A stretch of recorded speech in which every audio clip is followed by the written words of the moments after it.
In this video, I'm going to show you how you can change your name on Google+. For more tutorials, make sure you subscribe, and let's get right into it. So the first thing you need to do is obviously head over to Google+ and log into your account.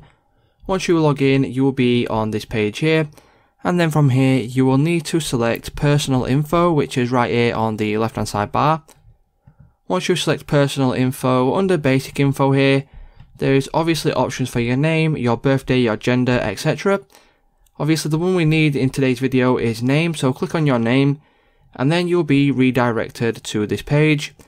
And as you can see now, there is an option to change your name. So for example, if I put in Ryan Tutorials, and then all I simply need to do now is click on this blue save button. Once I click on that, as you can see, your change might take a while to show everywhere. So your name has now been changed, but it might take a little while to change on a couple of the Google services such as YouTube and things. So this could take anywhere from a couple of hours to a couple of days, so keep an eye out for when it has changed over. So that's how you can go ahead and change your name on Google+.